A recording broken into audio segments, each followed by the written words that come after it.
A little bit about myself, really quick. Currently, CMO at the North Face. I'm not counting, but I think 18 months, 19. Before that, I did a quick stint at Everlane, and then I was at Nike for about 14 years. At Nike, I did a lot of roles. I worked in Europe. I'm French. I know it doesn't sound like it, but I am. Born and raised, and did work in Amsterdam for Nike, ran EMEA, Nike Sportswear. Also was a little stint as the CMO at Converse. Anyway, that's in a nutshell. But I think I'm here not to talk to you about the North Face, actually. I'm here more to talk about what I think is the first priority when you're a marketer, and I think everybody has touched a little bit on that. Retail 101. You've heard this literally all day long. We've been talking about how do we serve a consumer better.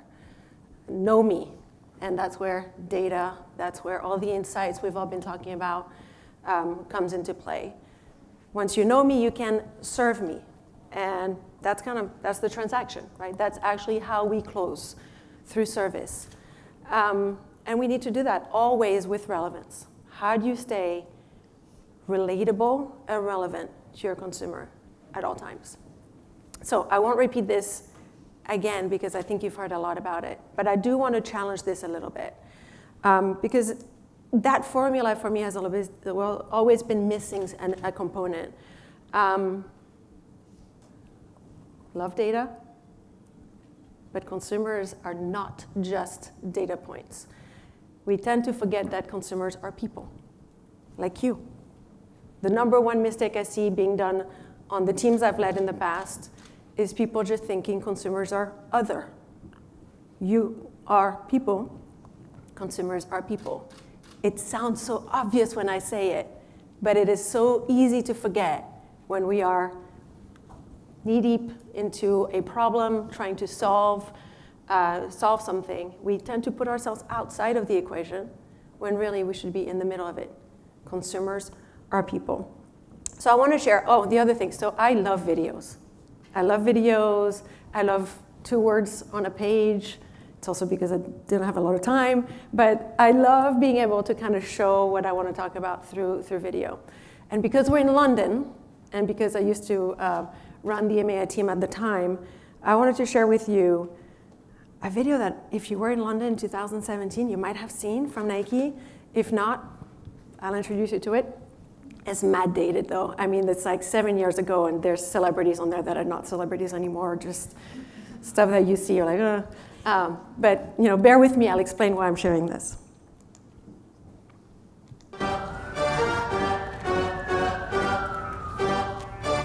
I've had the longest day, man. You said you were gonna come to me, now you're telling me to come to you. I'm not getting on a cycle. Cycle? That's light work.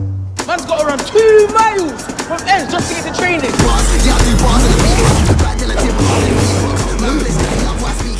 Serious, bro?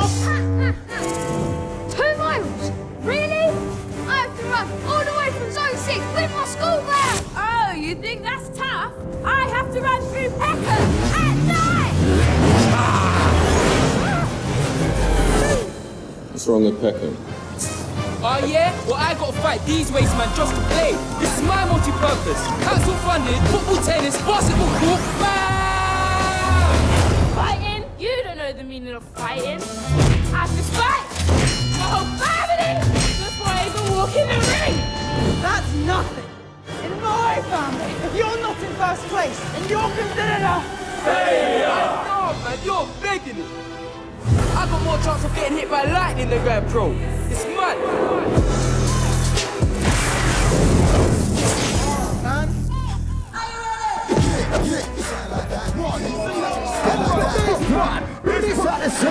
Man. Are you serious? I've got to get to the biggest game of my life, score a banger, right in the top bins, just to be noticed!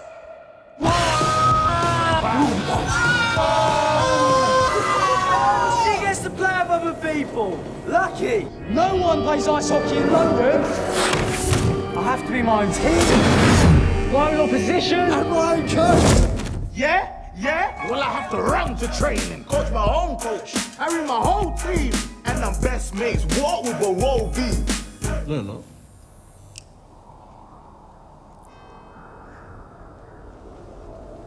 Huh?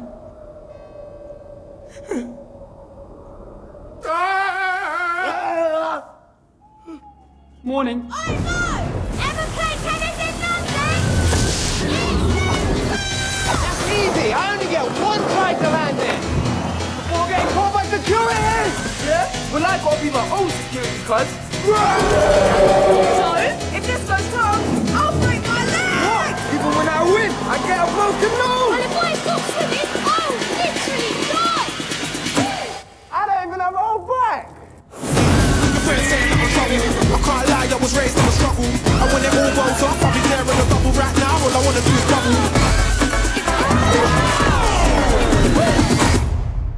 This is London. I mean, Skepta's still cool. Here's why I like. So yes, nothing beats a Londoner.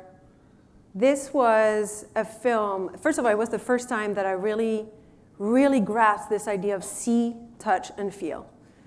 And I use this every day, almost in every meeting. My team hates it because I talk about it a lot. But that's the intent. I believe that everything we put out in the world is to make people, consumers, see, touch, and feel our brand. And what I love about this video, it actually is the result of a lot of data, a lot of insights, a lot of qualitative insight as well, right? There literally was a WhatsApp channel for all of those sports from the London team, just communicating with the kids, just to know what were the challenges, what is their everyday life. It was a combination of a lot of data and insights. And the reason I share this is because we tend to think about our Tableau and our pivot tables, and you can do so much more. You can actually bring emotion thanks to all that data and that insight that you bring in. And then after that, you can translate it into a retail experience. You can translate it into a site experience. You can translate it into an ad, a campaign, a social play. You can do all of that. So at the core, we're all leveraging the same thing at the core, right? We're leveraging data and insight in order to better understand the consumer, to make them see our brand. Who are we? More than ever before, consumers want brands and retailers to be human. You're meant to actually tell consumers who you are. You're no longer that third party that you have to interact with. Actually, people have very strong feelings about the brands and the retailers that they interact with. You want them to touch you. It sounds weird, I know. I was trying to figure out how to say touch you without saying it, but it's kind of it. You want them to touch your brand. You can do that through the product that you make and that you sell. You can also do that through physical and in-person experiences.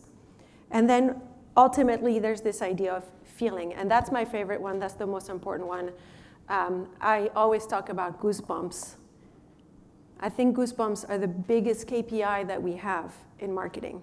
And I know sometimes it's hard to relate from, again, a data point all the way to goosebump. Trust me, the connection is there.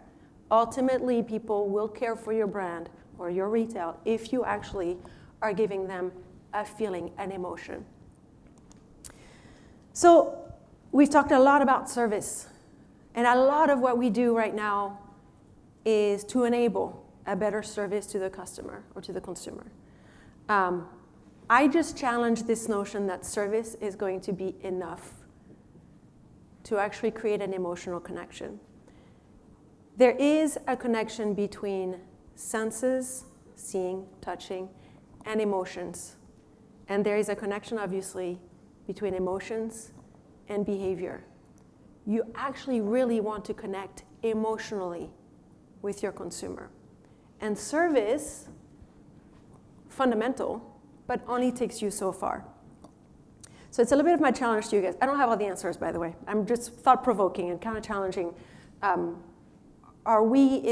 Is all we need to do create better service? I believe we need to be talking about hospitality. Hospitality, there's a lot of books written about this, by the way. But on average, most of the things that I've seen is We only talk about service versus hospitality when we talk about hotels or when we talk about restaurants, the food industry. I really believe this is applicable to all of us as well. Service is basically what you need to do to get the job done, right? You are pointing the consumer to the right product, you're ringing up their order, you're answering a customer service question. We all aim to do that as best as we can. Hospitality is the next step, is how you make people feel. And that is how they stay connected with you. That actually increases loyalty. You actually leverage insights from the consumer to be able to make them feel a certain way. And there is scale there when you actually can create a dialogue with your consumer.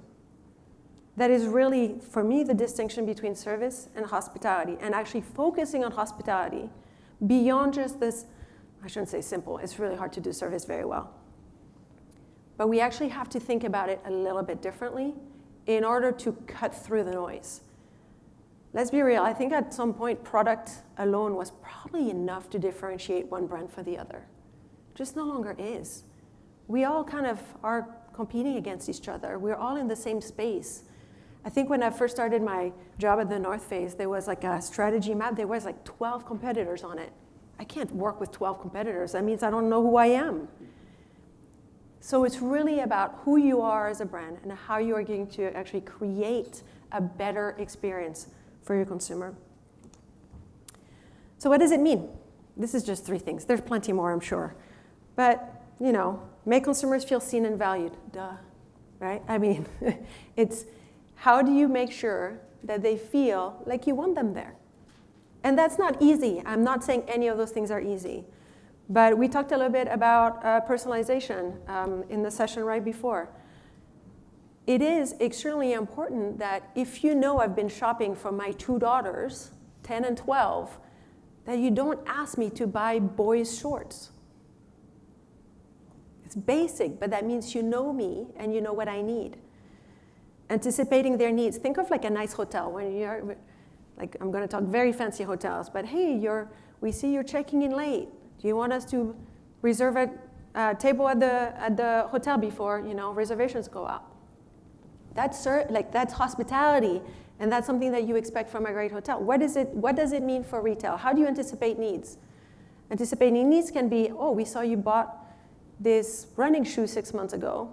On average, let's say you ran, I don't know, let's say I'm not going to put myself here. Let's say you run 10 miles a week. This feels like a lot, doesn't it?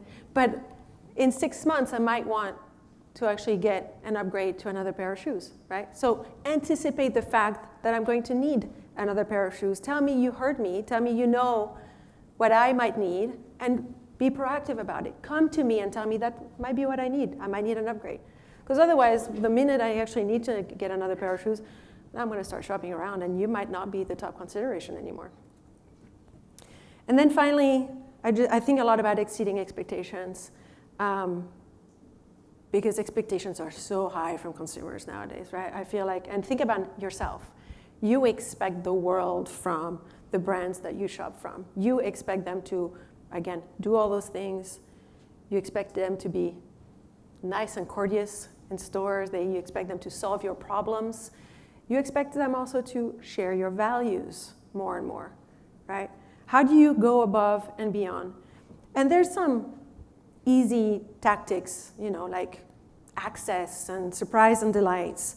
One of the things that we do at the North Face, for instance, is when you are a member and when you've made maybe your first, let's say, snow purchase, and we can tell you're about to go on your first, ski adventure based on what you bought. There's a big difference between what people buy when they know what they're doing and when they don't know what they're doing. But then we'll invite you out to the mountain, maybe to actually ski or learn how to do something with one of our athletes. It's not a must. We don't have to do this. But it's nice, and it exceeds expectations from the consumers. So hospitality really is about creating a welcoming environment. It's about creating meaningful connections and having a two-way dialogue with the consumer. Again, because I like videos, some of them are going to be dated, but I wanted to put a little bit of examples of how that stuff can come to life in retail. I'm particularly focused lately on physical retails because I have my own fair share of issues on physical retail. Although check out the Regent Street store, it's actually really good. We just remodeled. A little plug real quick. But thinking of interactive experiences, I'm going back to my Nike days. When we launched, I can't remember which free it was at this point, but we decided to actually, the goal was to get as many people in the shoes as possible. And we wanted people to try it because when you try it, usually you end up choosing it, right? And so we actually built, which at the time, I think that was 2007, was the biggest LED screen ever built. And we built that inside the Nike Town New York store, which doesn't exist anymore. And we actually had speed runs, like speed practices with a coach. This was the video that we went out, we built, we shot like landscapes, et cetera. So you could actually be having it, you were running on a treadmill with the LED screen in front of you, and you actually felt really immersed. I used to run, so I actually did that. I don't know if I would do it today, but that was amazing. So let me show, it's just a quick video of the type of landscape we were showing.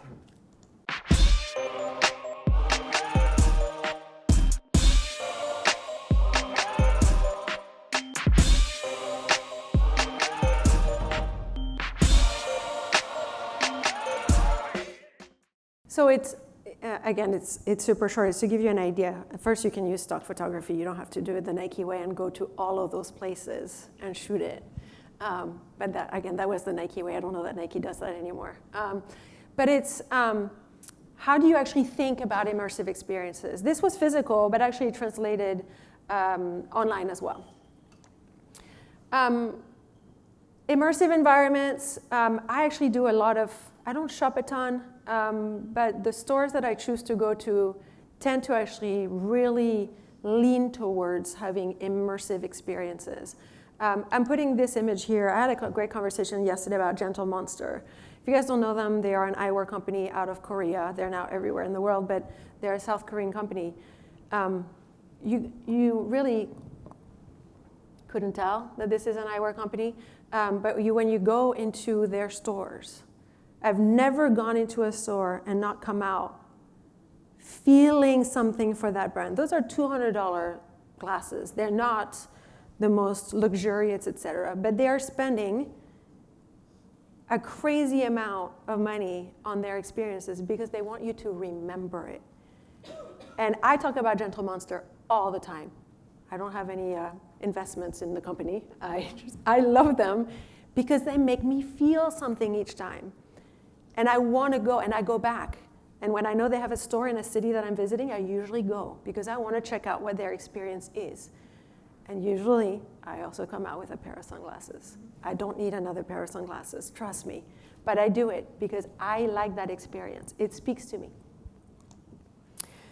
Now this one is really fun. I saw it actually in Adweek a few months ago, and I figured I would put it here. I think it's only in the US. I think it's in the US.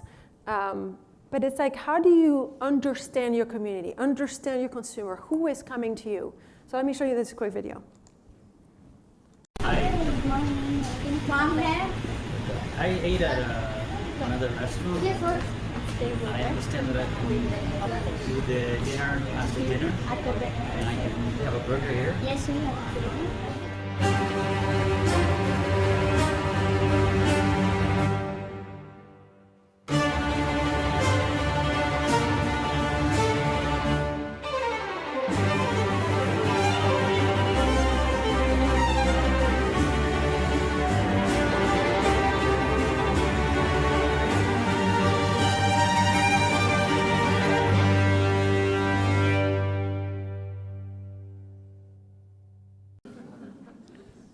But think about it. This is data turned into an experience. This is them speaking to the consumer, but also just looking. When are we getting people coming in? On Saturday night, most likely around 11 p.m. It's fascinating. It's data turned into an experience. And I think that's what I'm trying to get to. It's you are speaking to people. And everything that you gather needs to be translated into something relevant to the consumer. So there's a lot of other things. We talked a little bit about personalization. You can do social media integration, storytelling. I won't go into all of those. That's just examples. And I think you guys, again, if you dig into what you experience every day, you could come up with a lot of those examples yourself, right? Things that have worked for you, things that have turned you off. What elements of hospitality do you want to apply to your brand, right? Or to your business? I did this slide on the plane, guys. It's not very good. It's not very pretty. I admit. I feel like I have to say it's not the most beautiful slide ever. But the idea is you bring them in. You distill insight by creating a dialogue. So you're talking to your consumer. You're engaging. You're learning and knowing more about them. You create then an experience that will make them want to stay in, or want them to talk about you, want them to shop you. And that actually will create a little bit of like there's a halo, I don't like the word halo, but there's an effect where they'll bring more people. You will bring more people into the community. It's a learning cycle. It's a learning cycle. And the more you do, the more you'll learn. The more you experience, the more you learn, and the more you create insights. I'm not saying anything that's rocket science. It's also the last session of the day.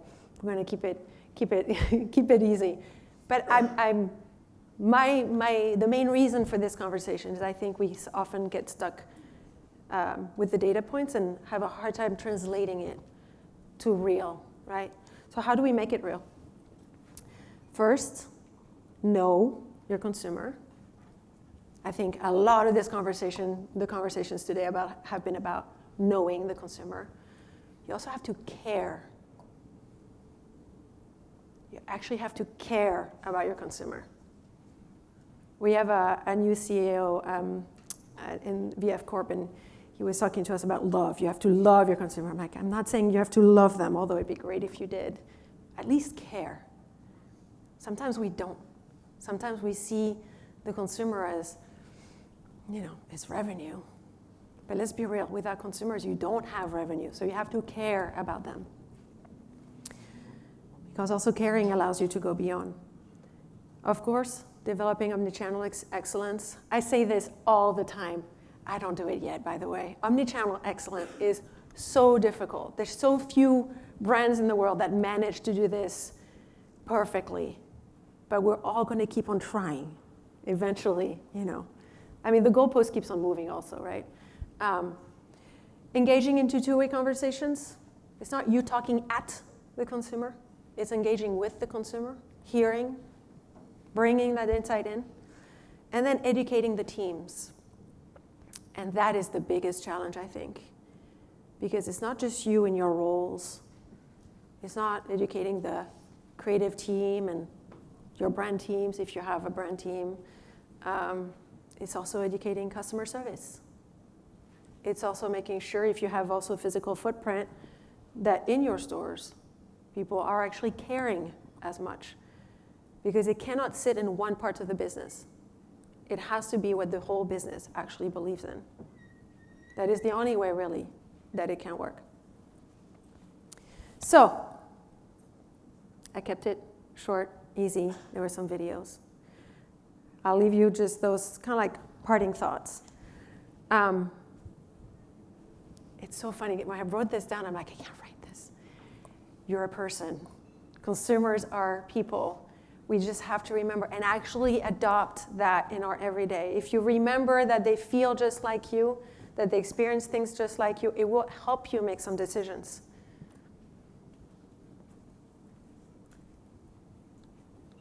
Thought provoke, right? Move beyond. Like, there are traditional approaches, there are traditional ways of doing things. How do you actually leverage what you know from your consumer, the data, the insight, to think a little bit differently? I'm not saying hospitality is the way, but I think it's thought-provoking. What if we did it a little bit differently? What if we thought about it just like hotels and restaurants think about? Because honestly, That's kind of become baseline. And then leverage the tools that you have for a true omnichannel offense, because again, it really only works if you can do it across the board. That's it for me. I hope I kept it, I wanted to make sure this was light enough so that you can go and enjoy the cocktails and the beers. I saw a huge thing of beer outside. But thank you. Thank you for the time. Appreciate it.